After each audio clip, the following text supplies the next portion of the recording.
Hey guys, we're back again for another new lesson. This lesson 10.2 on an introduction to conics, specifically parabolas. Okay, so again we're looking at a conic section, and we're going to see a picture of exactly what we mean by that here in a little bit. But I'll be pretty frank with you that starting here at this lesson, things kind of ramp up a little bit. It's definitely very, very new, fresh material for you guys. But one of the benefits, again, of doing this digitally is that you do have the ability to pause the video, replay it, things like that. So encourage you to do that. I encourage you to continue to reach out as you have questions. I'll do my very best to help you be successful. So let's get after it, and let's start actually with a bell ringer question that pertains to our last lesson on lines. So here's another find the distance between a point and a line problem. You've seen me do one of these with you, but let's do another one, as I think this will be helpful. Okay, so I'm going to go ahead and turn on my document camera here, hopefully. And there's the problem. Okay, we are asked to find the distance between the point 62 and the line x plus 1 equals 0. Now recall, this was our distance between a point and a line formula. The distance equals the absolute value of the coefficient on our x term in the general form times the x value or the x coordinate of our point plus the coefficient on the y term in our standard form or general form equation of a line times the y coordinate of the point plus our constant, absolute value of all that, all divided by the square root of a squared plus b squared. So keep in mind that when we've done this problem in the past, I've emphasized we need to make sure that our equation is in that general form. And the general form, again, is that ax plus by plus c equals 0. Now, seeing that equals 0 on this equation tells me that we are actually already in there. But notice that we are without a y term, and that's okay. That just means what about b? Hopefully you're answering that b is 0. Okay, so we know that a is 1, c is 1, and b is 0. So when it comes to applying this distance formula, distance equals the absolute value, we just said a was 1, times, so I'll just write it, 1 times the x coordinate of our point, 6, plus b.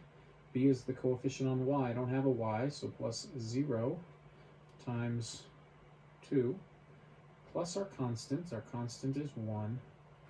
The absolute value of all that divided by the square root of a squared, a being 1 again, 1 squared plus b, remember b is 0, squared. So keep cleaning this up. It looks like we have a 6 plus 1 upstairs, so the absolute value of 7 divided by the square root of 1 squared is 0 squared 0, and that has no effect. And so this looks like 171. Make that a little bit bigger. Absolute value of 7 is 7. Square roots and squares kill each other off. So it looks like our distance between this point and, this line and this point is 7. Now, that's not really surprising at all. If I was to solve this equation into a different form, solving for x, you get x equals -1. Hopefully you think about the line x equals -1. This is a vertical line at -1 on your x-axis. So the distance between this point and that is going to be a horizontal distance, okay, because again, the distance between a point and a line is perpendicular to the line. Well, perpendicular to a vertical line is a horizontal line segment, so we would have a horizontal line segment that we want to know the distance from -1 over to a x-coordinate of 6. Well, that gap is 7, so this seems very much legit as the answer to the distance between that point and that line.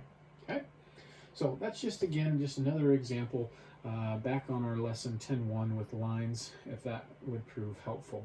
If not, hopefully you fast forwarded your video, and now let's get after talking about lesson 10.2 and introducing parabolas. Now, we have worked with parabolas very much in the past.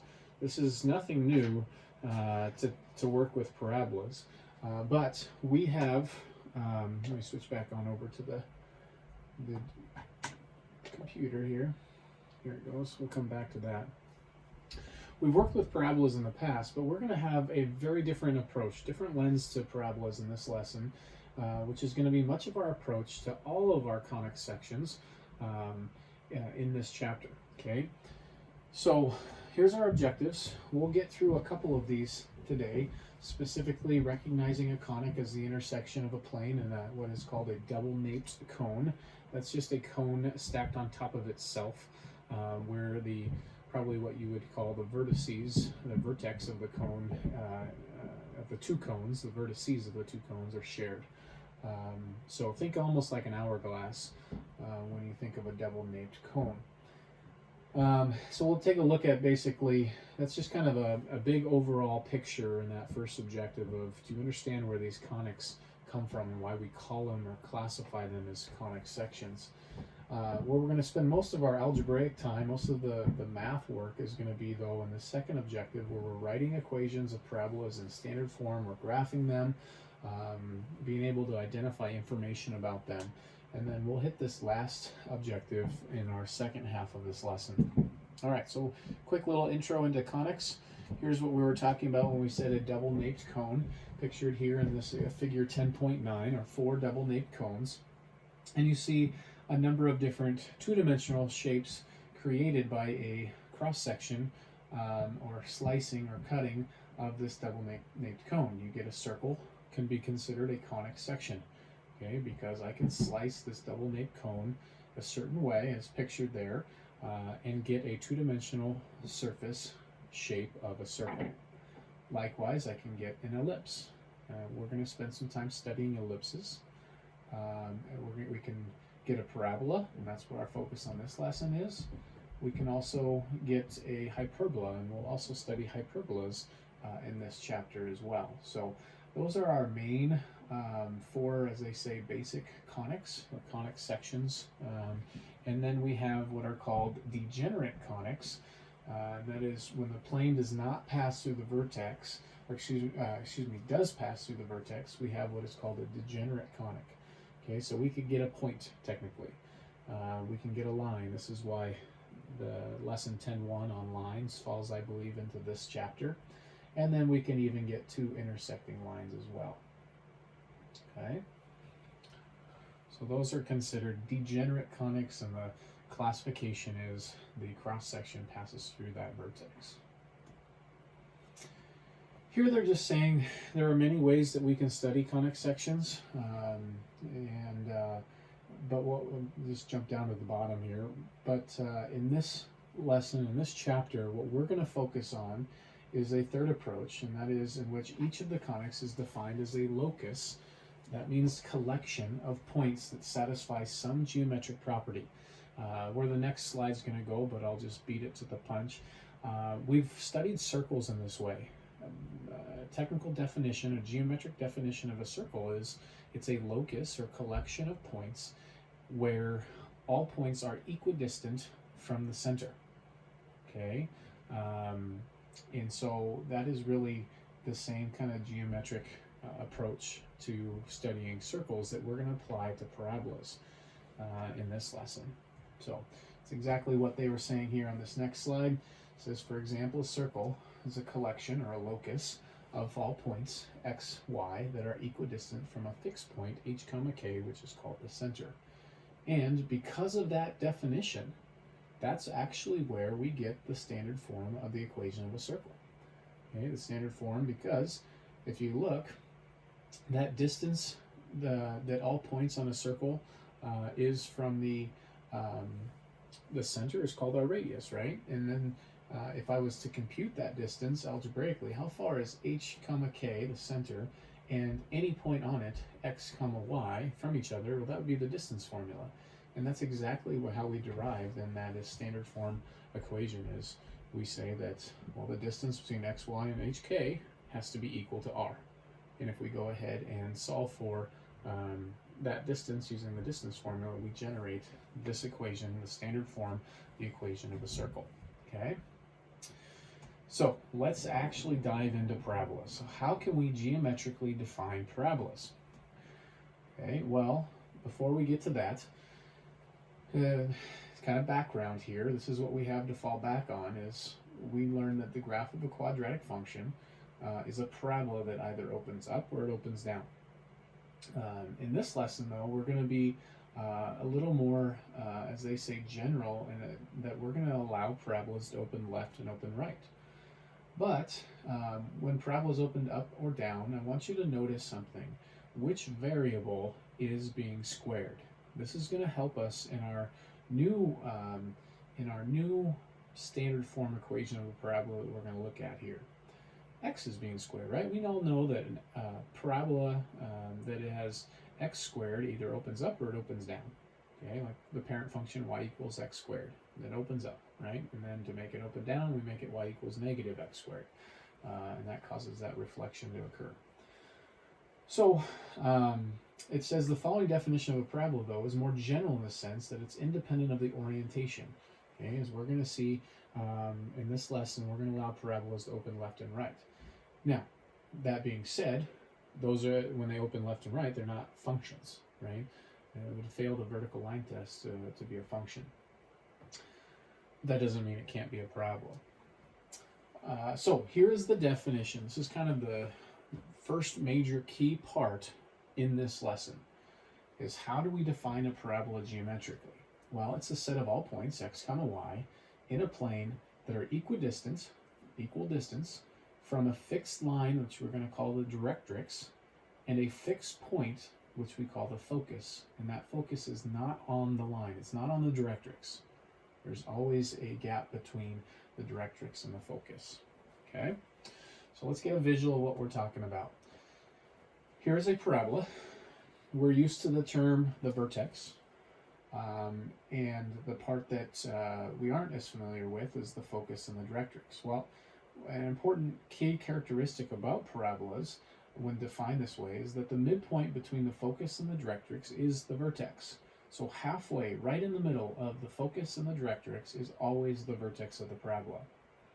And that makes sense. We just said that all points on the parabola have to be the same distance from the focus as they have to be from the directrix. So then the vertex, which is one of my points, must be exactly in the middle of both of those. Okay. All right. So again, as they're trying to reference here in this figure 10.11, you'll see two different spots where they've noted D1.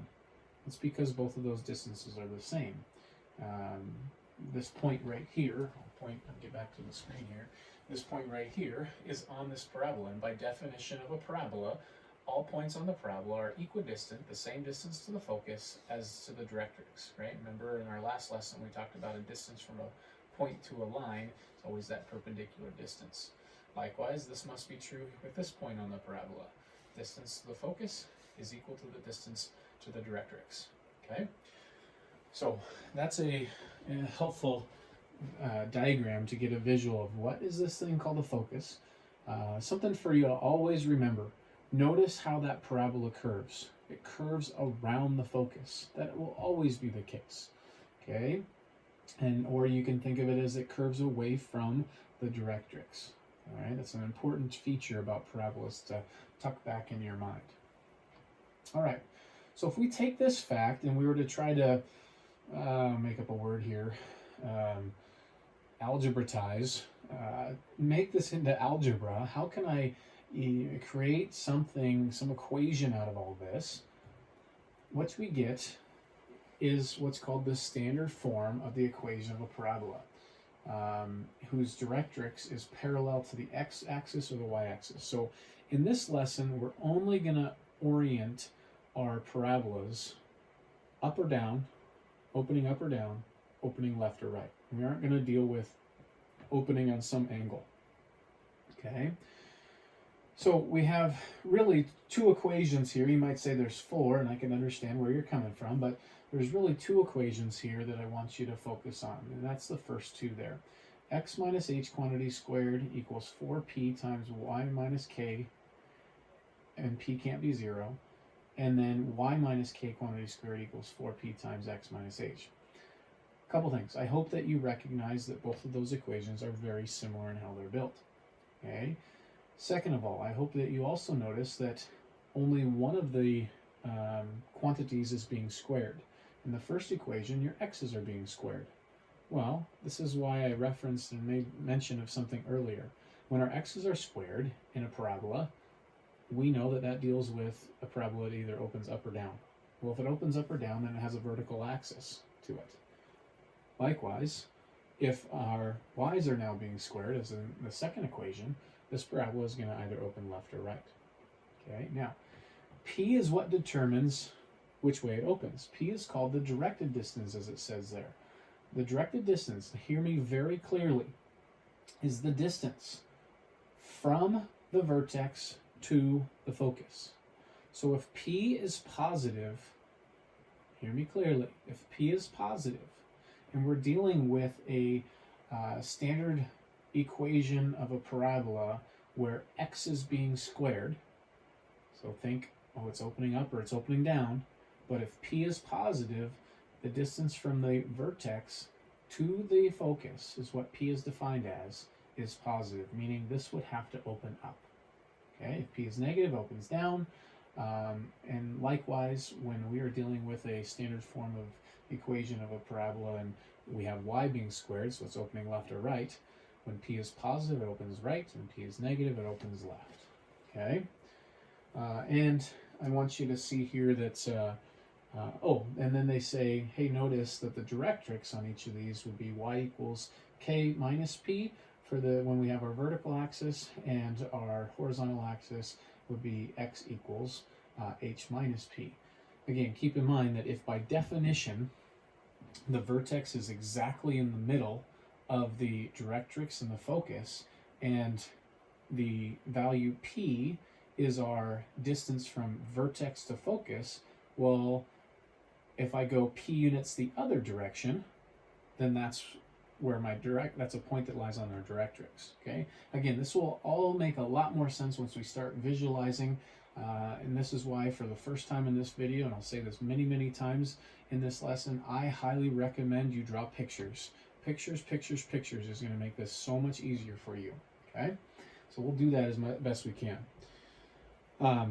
We're going to come back and I'm going to derive this formula for you because I think it's something you can follow, and it'll also help as you walk through it, I think, start to internalize or start to maybe memorize these two formulas. So here is basically all four scenarios that we're going to look at.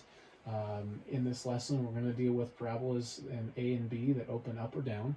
Again, remember we said if P is positive, it will open up. If P is negative, it'll open down.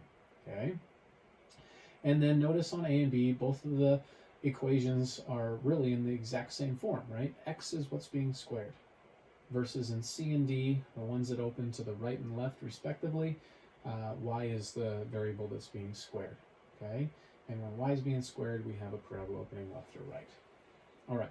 Let's, before we get into an actual concrete example, let's prove where these formulas come from. I think we can do it together, and I think it will serve some value. All right, so here is a proof of the standard equation of a parabola. Basically, as we looked at, we have a generic parabola that I've drawn. I've chosen to have this one be opening up. Thus, we know that in the end, we're going to end up with a x squared part of our equation. But this one opens up. I've got a generic point V right here that's labeled as h comma k, so it can represent any point. This distance, remember, P, the directed distance, is the distance from the vertex to the focus, so this is P. Thus, the focus, based on it being on the focus and the vertex are all on the axis for the parabola, so then the ordered pair for the focus just has to be the same x-coordinate, so h, comma, it's going to have k, but then it has p higher, so that's why I said k plus p. I've got p over here representing any point on the parabola, so I called it x comma y. And then lastly, we got to realize that our directrix is in the form y equals k minus p. And that's because, remember, k is the y coordinate of this point, but remember, p this direction, so down, which would be subtracting p, okay, is going to be where the directrix is. Okay. Now I can use the fact that that's where my directrix is to come up with this ordered pair. This is going to be helpful. So this ordered pair has the exact same x coordinate as this point, so this would be x, but its y coordinate is the y coordinate from this directrix, which would be k minus p. Okay?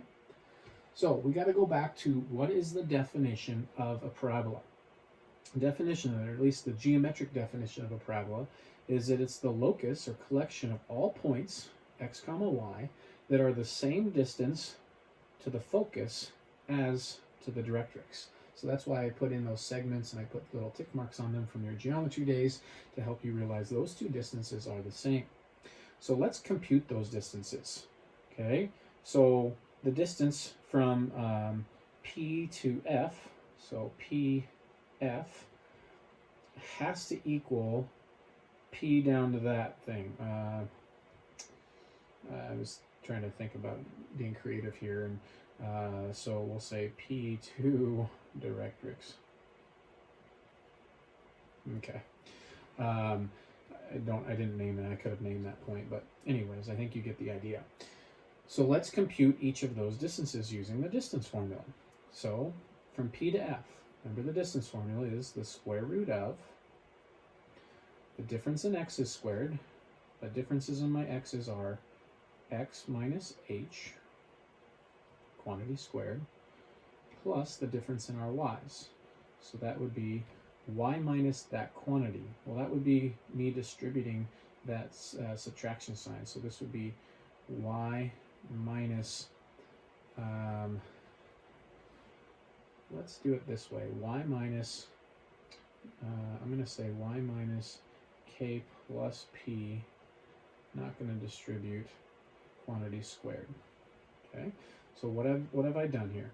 I've taken to find the distance from P to F, it's equal to the square root of, this is the distance formula, difference in the x's squared plus the difference in the y's squared. Okay, now that has to equal this distance. Well, that distance, since they have the exact same x coordinates, is going to just be the difference in their y's. Okay, so what is the difference in their y's? The difference in their y's would be y is going to be greater than this one based on my picture, y minus k minus p. Okay? Now, we can go ahead and get rid of this square root by squaring both sides, and then you get x minus h quantity squared plus y minus k plus p quantity squared equals y minus k minus p quantity squared. Okay, so everything's being squared in there. Knowing the end goal of where we're going, I'm going to keep this x minus h quantity squared, but I'm going to expand each of these. Okay, in order to expand each of these, the reason I kept it as I did is I wanted to visualize these as being a binomial instead of a trinomial if I distributed, because we've got a shortcut for expanding binomials really nicely. So to expand this binomial, we square the first term, and then we multiply the two terms together and double it. So this would be minus 2yk plus p, and then I square the last. So plus k plus p quantity squared. And this is with my x minus h quantity squared. So that's just expanding this part right there. So now this equals, I'm going to bring it on down this way. And I need to do the same thing that I did over here, basically. I need to expand this. So again, I'm picturing this as a binomial. Y and then k minus p being my two terms. So I square the first, y squared. Multiply the two together and double. So minus 2y k minus p. And then square my last, k minus p squared. Okay, let's do some expanding here and to clean things up. At the same time, we also see that a y squared's on both sides, so those would subtract out. So then we have x minus h quantity squared minus distribute 2yk minus 2yp plus, here's an opportunity to expand a binomial again. So that's k squared plus 2kp plus p squared equals, go to the other side of the equation here, distribute my negative here, so negative 2yk, and then I've got plus 2yp, I believe, and then we expand this binomial, plus k squared minus 2kp plus p squared. Okay, so what do we see in common on both sides of this equation? Oh, let's see here. I see a p squared on both sides that would subtract out. I see a k squared on both sides that would subtract out.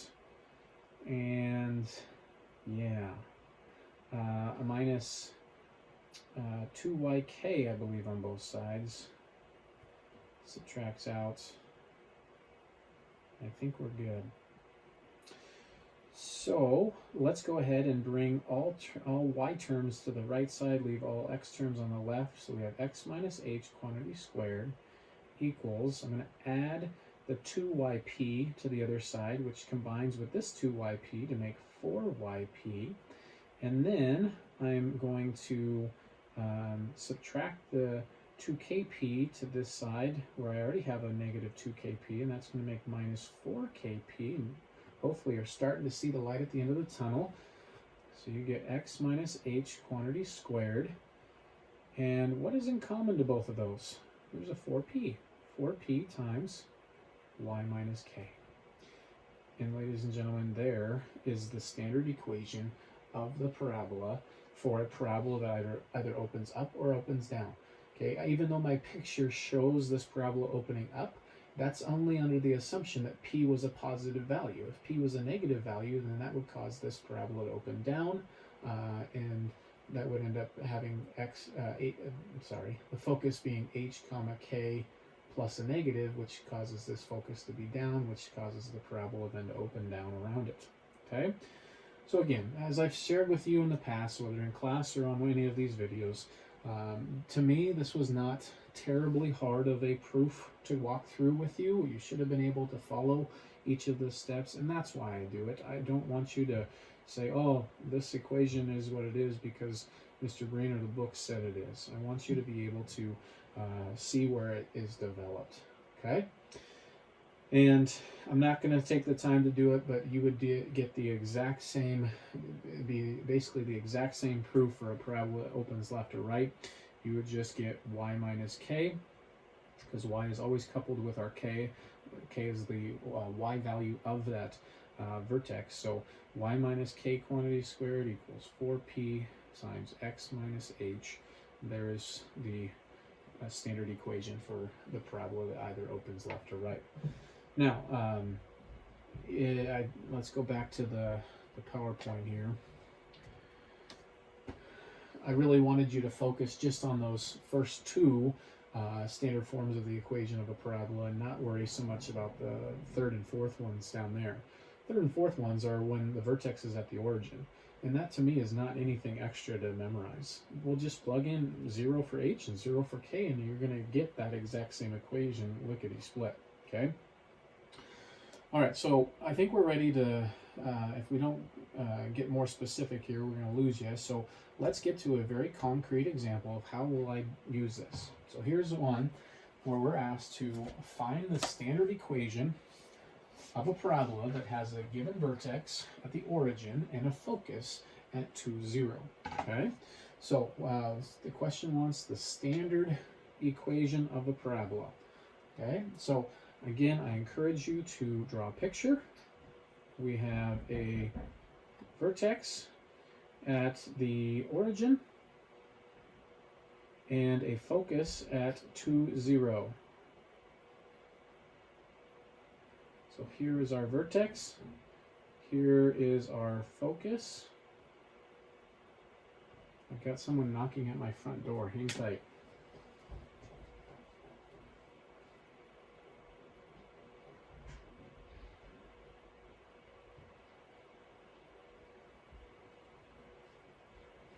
Okay, that's life of teaching from home. So we have the standard equation, again, that we're trying to find. Standard equation of a parabola with a vertex at the origin and a focus at 2, 0. So here's my vertex, here's my focus. Remember what we talked about, that parabolas will always open around the focus. So we know, this is probably going to be a terrible picture, we know that our parabola looks like that. Okay, so which way is this parabola opening? Opening right. Okay, so if that's the case, then we know which variable is being squared. We know that y is being squared. So we're dealing with a y minus a k quantity squared equals 4p times x minus h. Okay? All right, so that's important. Now, in order to complete this, we need to know the value of k, the value of p, and the value of h. All right? So again, remember, h comma k is the vertex. And what do we know about the vertex? The vertex is at the origin. So our h comma k is 0, 0. And then we know our focus is 2, 0. Well, what can we glean from the focus? Well, remember we learned something about this distance right here, the distance from the vertex to the focus, that specific direction, because again, it's a directed distance, is p. Well, what is that distance? By visual inspection, we know it's 2. So if we have p to be 2 and our vertex is 0, 0, I think we have everything we need in order to write the standard equation of this parabola. So this would be y minus 0 quantity squared equals 4 times 2 times x minus 0. And let's just clean it up. There's no reason to leave a y minus 0. We all know that adding or subtracting 0 does not change anything. So we have y squared equals 8, 4 times 2, times just x. There, ladies and gentlemen, is the standard equation of a parabola that has a vertex at the origin and a focus at 2, 0. Okay? So again, so helpful to think about drawing a picture. Okay, we know that it opens either left or right, so we can get to this standard form and then start plugging in what we know. We need an h and we need a k, which is our vertex, and we need p, which by definition is a directed distance from the vertex to the focus. Okay? All right, so there's one example. We'll see lots of examples here in this lesson. I hope this will start making a little bit more sense as we go. And yes, thank you again for bearing with me. My wife and daughters were at the front door and knocking, and I worried they would just keep knocking if I didn't open the door for them. All right, let's make sure that we got the right answer. Y squared equals 8x. Sure enough, we did. Okay, and yeah, their parabola is a lot more accurate than mine. I didn't take any time to consider how fat or skinny mine should be. We could have done that if you were one that is really kind of self-diagnosed or maybe even diagnosed OCD, and you're really concerned about, well, how fat or how skinny is this parabola going to be? Well, there's something else we could have added to our picture. We could have said, well, if that's the distance, the directed distance from the vertex to the focus, we know that our directrix is 2 units, the same distance, but the other direction, this is where our directrix is. And by definition, all points on this parabola have to be the same distance to the focus. So say a point right here, same distance to the focus as to the directrix. Well, which distance is bigger? The distance to the directrix is. Well, what can accommodate that? What can make that distance longer and that distance shorter? Make it fatter. And that's how we could have come up with a little more accurate of a drawing. Okay, so our PowerPoint here has a very good picture, but that's how we could have adjusted our picture to make it look a little bit better. Okay, let's take a look at another example. I'm going to kind of finish this lesson by doing lots of examples. Find the focus of the parabola given that the what we could call the general form of the parabola is y equals negative 1/2 x squared minus x plus a half. Okay, so if we're going to find the focus, the focus, switch back over here. the focus is very much tied to our vertex. Well, we don't have the vertex, but I want you to realize that if we had this equation in our standard form instead of this general form, we would be much better off, because the standard form tells us what the vertex is and tells us through a quick little solution of a little itty-bitty equation what the directed distance is. So essentially, what is our focus? So that being said, I hope that you can see why it's helpful for us to try to think about how can I put this in the standard form. We'll call it SF, standard form. Well, first off, which of those two standard forms should we choose? We'll look to see, well, what's being squared? Oh, x is being squared. So this is going to be a parabola that opens up or down, and we already know it opens down, right? And in that case, we should get what? What do we know about our value of p? Hopefully you're telling yourself p has to be negative. Well, let's store that in the back of our mind. Let's take a look at that later. All right, standard form. Well, if x is being squared, then it's going to be in the form of x minus h quantity squared equals 4p times y minus k. That's what we need to try to put it in the form of. Well, this right here is the factored form of a perfect square trinomial. Hint, hint, hint. We need to complete the square on the x's. Okay, so if that's the case, let's just get our x's together. We've done this lots this year and in years past. Let's subtract the half on over. So y minus a half equals negative 1/2 x squared minus x. Also, in order to complete the square, it's nice to have it in the form of just x squared plus bx. So let's get rid of this negative 1/2 by multiplying both sides by negative 2.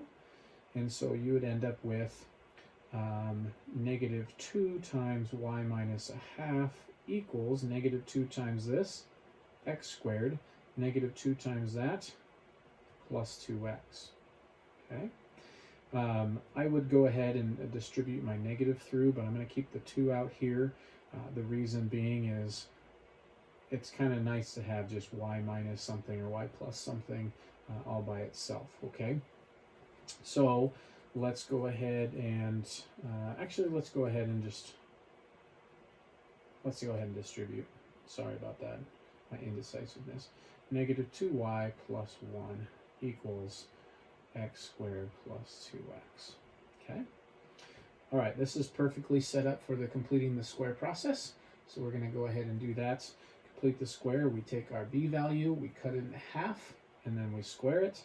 2 halved is 1. 1 squared is 1. I need to add 1 to both sides. So there is my,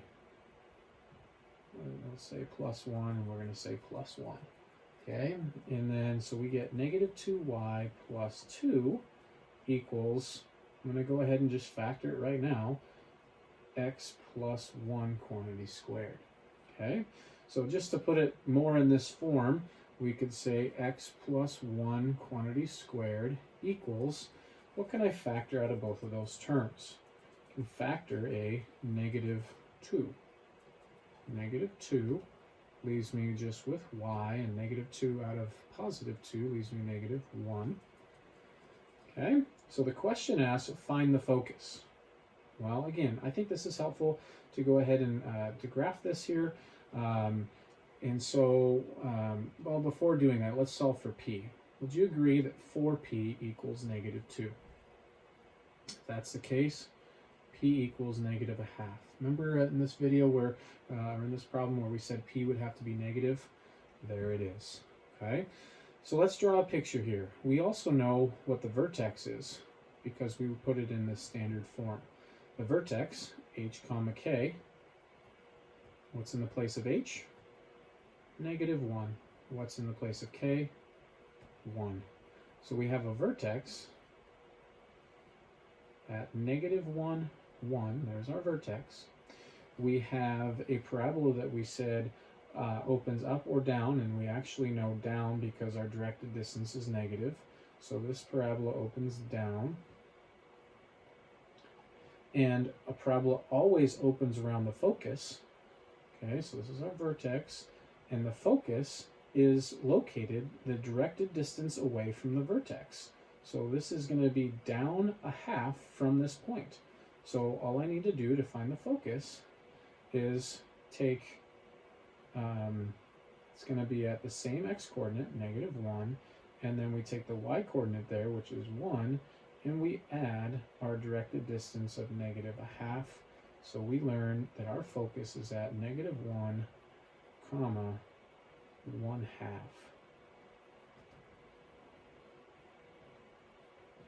Okay, the question asks what is the focus, and we know that it's at -1/2. A very, oops, sorry, I was off the screen there. A very, very similar question I could ask is what's the directrix? And again, anytime that the directrix is asked for, that is a line. And so we should be representing our answer for the directrix always in the form of a line. It's either x equals or y equals. It'll be x equals when we are dealing with a parabola that opens left or right, and it'll be y equals when it's a parabola opening up or down. So had this question asked for our directrix is that same directed distance, p, the other direction. And so that would be a half this way. So that would be y equals 3/2 or 1.5 or something like that. There's our directrix if the problem asks for it, which this one didn't, but you're going to notice that it's very common for them to ask for either the parabola, either the focus or the directrix, or maybe both. So just know that that's something that we can find. Okay, so again, just quick summary of how I knew to go about the problem the way that I did is in order to find the focus, I need to be thinking about p. P is in the standard form. I need to take this general form and put it in the standard form. Since the standard form has a perfect square trinomial factorization right here, I need to be thinking about doing the completing the square process. Okay? And then again, a picture, I believe, helps immensely to get a good visual on what this is looking like. All right. So there's that example. Let's take a look at one more example.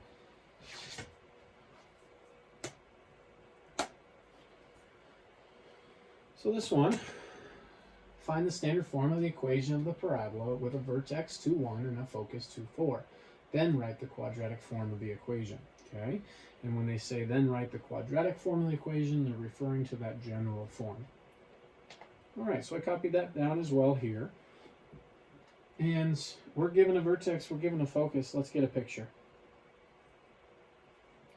2, 1. Try to make this a little bigger than some of my others. There's my vertex. And then 2, 4. There's my focus. So, remember about what we know about a parabola. Parabola always opens around the focus. So we know that we are dealing with a parabola that looks like this. In your mind, you should be thinking opening up. Opening up, what value is being squared in our standard form equation? X. We always start with x minus h then squared equals 4p times y minus k. Okay? So if I'm asked to write the standard form, keep in mind what we need. We need h comma k, which is again the vertex. Oh, the problem gave us the vertex. Our vertex is 2, 1. There's our h and k. And I also need p. P is that directed distance.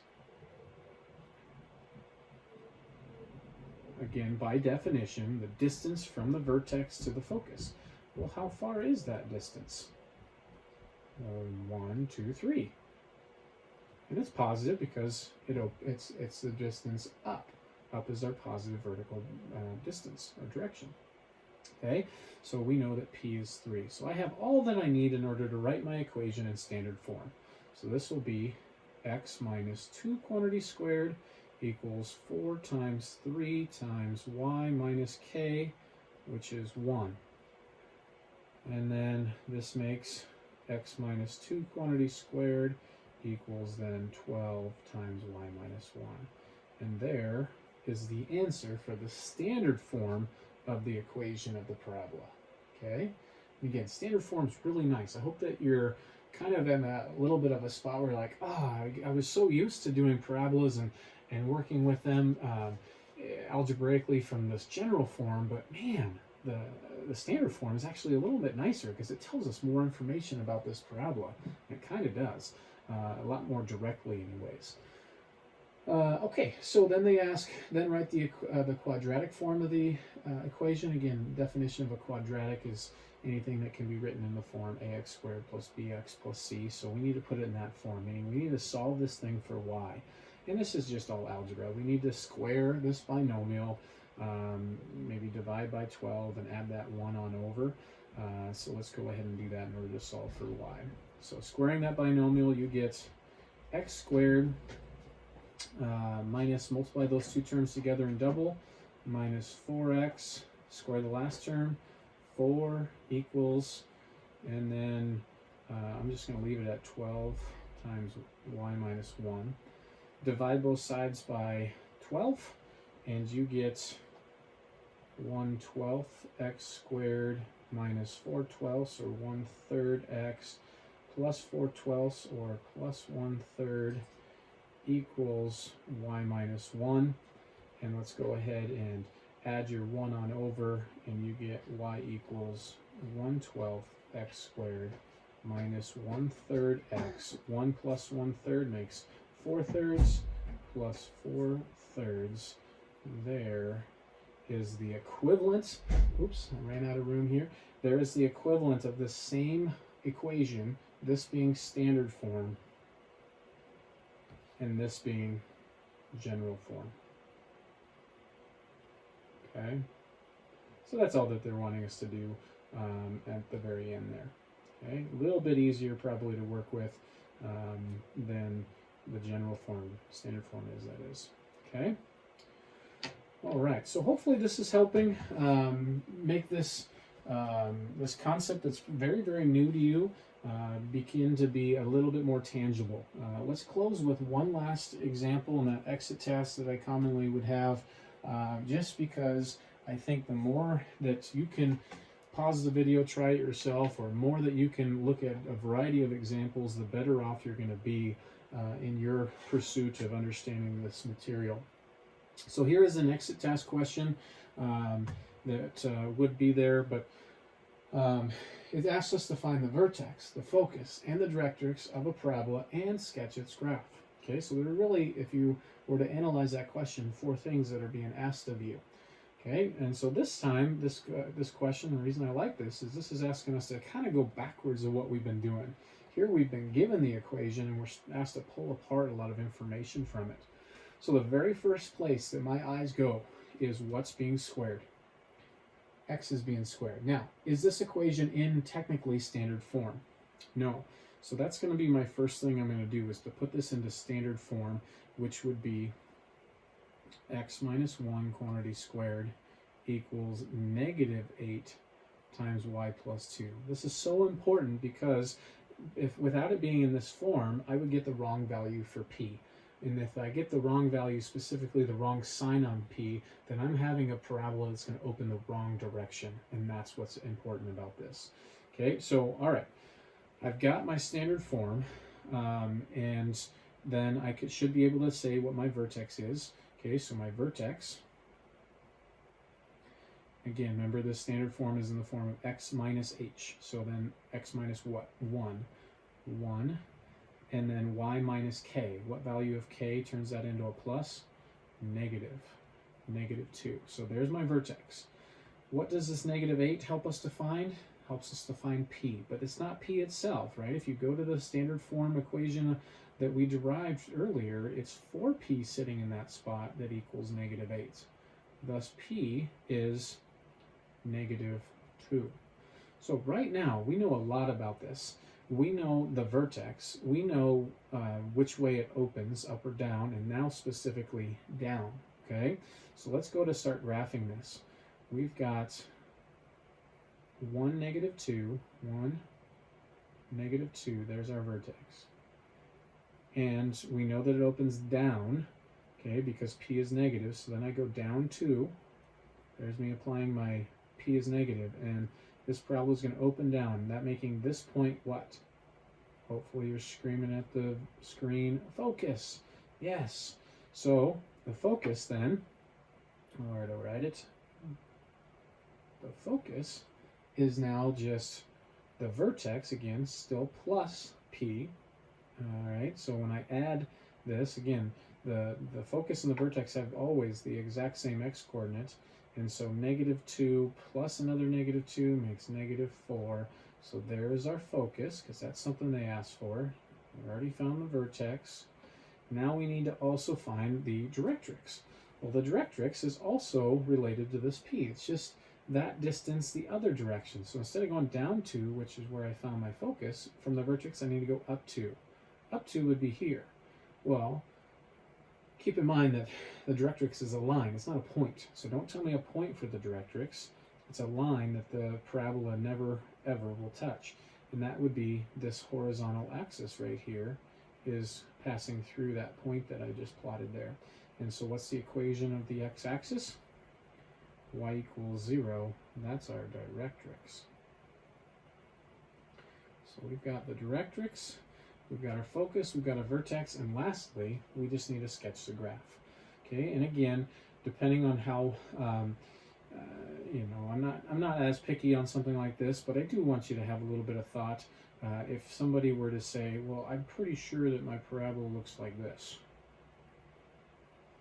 I'm going to say, come on, we couldn't be a little bit more accurate. Remember the technical definition, all points on the parabola have to be the same distance to the focus as to the directrix. Well, that distance is way bigger than that distance. So this must open up a little bit fatter.